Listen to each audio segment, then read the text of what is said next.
GDP के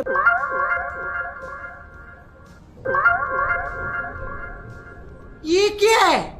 GDP অৰ্থাৎ gross domestic product বা মুঠ ঘৰুৱা উৎপাদন হৈছে এখন দেশৰ অৰ্থনীতি স্বাস্থ্য আৰু গ্ৰোথ জুখিবলৈ ব্যৱহাৰ কৰা অন্যতম গুৰুত্বপূৰ্ণ অৰ্থনৈতিক সূচক বা ইণ্ডিকেটৰ। এই ভিডিঅ'টোত আমি GDP কি, ইয়াক কেনেকৈ গণনা কৰা হয় আৰু এখন দেশৰ সামগ্ৰিক অৰ্থনৈতিক প্ৰদৰ্শন বুজিবলৈ ই কিয় অপৰিহাৰ্য সেই বিষয়ে এক্সপ্ল'ৰ কৰিম। হেল্ল' এভৰিৱান, মই পাৰ্চৱাই এটা নতুন টপিকৰ সৈতে তোমালোকক মোৰ চেনেললৈ স্বাগতম জনাইছোঁ। GDPয়ে এক নিৰ্দিষ্ট সময়ছোৱাত সাধাৰণতে এবছৰৰ ভিতৰত এখন দেশৰ বাউণ্ডেৰীৰ ভিতৰত উৎপাদিত সকলো সামগ্ৰী আৰু সেৱাৰ মুঠ মূল্যক প্ৰতিনিধিত্ব কৰে। ইয়াত মেনুফেকচাৰিং, এগ্ৰিকালচাৰ, ছাৰ্ভিচ আদিকে ধৰি বহুতো অৰ্থনৈতিক কাৰ্যকলাপ সামৰি লোৱা হৈছে। GDP গণনা কৰিবলৈ অৰ্থনীতিবিদসকলে তিনিটা মূল পদ্ধতি ব্যৱহাৰ কৰে। সেইকেইটা হৈছে দ্য এক্সপেণ্ডিচাৰ এপ্ৰ'চ বা ব্যয়ৰ পদ্ধতি, ইনকাম এপ্ৰ'চ বা আয়ৰ পদ্ধতি, দ্য প্ৰডাকশ্যন এপ্ৰ'চ বা উৎপাদন পদ্ধতি। এক্সপেণ্ডিচাৰ এপ্ৰ'চ বা ব্যয়ৰ পদ্ধতিয়ে অৰ্থনীতিৰ ভিতৰত চূড়ান্ত সামগ্ৰী আৰু ছাৰ্ভিচৰ ওপৰত কৰা মুঠ ব্যয়ৰ সাৰাংশ দাঙি ধৰে।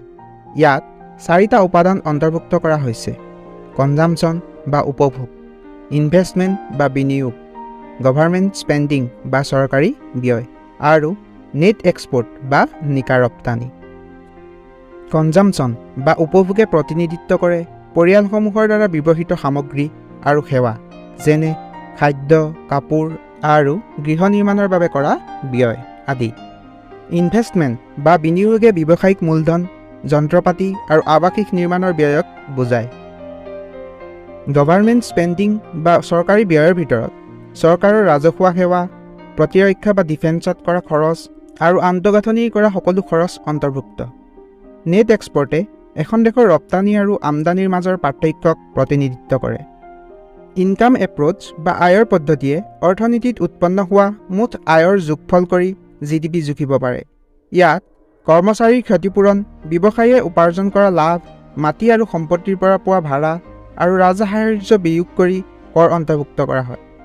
কৰ্মচাৰীৰ ক্ষতিপূৰণত শ্ৰমিকক দিয়া মজুৰি, দৰমহা আৰু সুবিধাসমূহ অন্তৰ্ভুক্ত। ব্যৱসায়িক লাভ হ'ল খৰচ কৰ্তনৰ পিছত কোম্পানীসমূহে লাভ কৰা উপাৰ্জন। ভাড়াই মাটিৰ মালিক আৰু সম্পত্তিৰ মালিকে উপাৰ্জন কৰা ইনকাম বা আয়ক বুজায়। শেষত কৰ বিয়োগ ৰাজসাহাৰ্যই ঘৰ আৰু ব্যৱসায়ৰ দ্বাৰা চৰকাৰক দিয়া নিকা কৰ বা টেক্সক প্ৰতিনিধিত্ব কৰে। প্ৰডাকশ্যন এপ্ৰ'চ বা উৎপাদন পদ্ধতি, যাক মূল্য সংযোজিত পদ্ধতি বুলিও কোৱা হয়, উৎপাদনৰ প্ৰতিটো পৰ্যায়তে মূল্য সংযোজিত ধন যোগ কৰি GDP গণনা কৰে। ই অৰ্থনীতিৰ বিভিন্ন উদ্যোগ আৰু খণ্ডই সৃষ্টি কৰা মূল্যৰ হিচাপ লয়।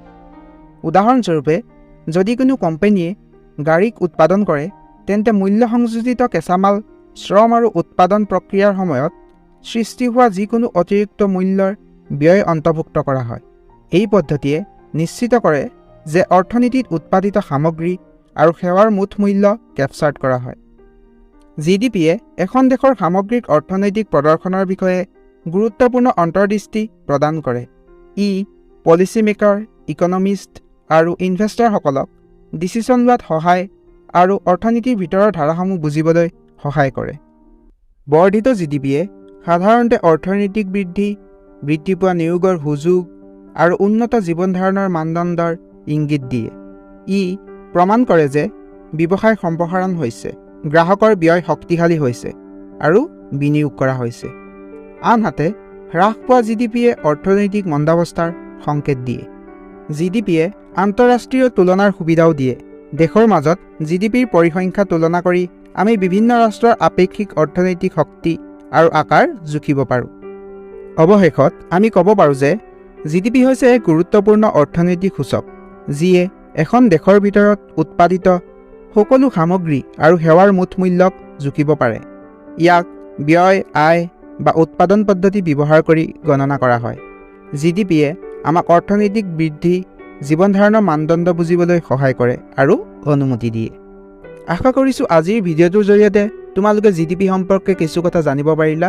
আজিৰ ভিডিঅ'টো ইমানতে সামৰণি মাৰি মই পাৰ্শ্বই তোমালোকৰ মাজৰ পৰা বিদায় মাগিছোঁ।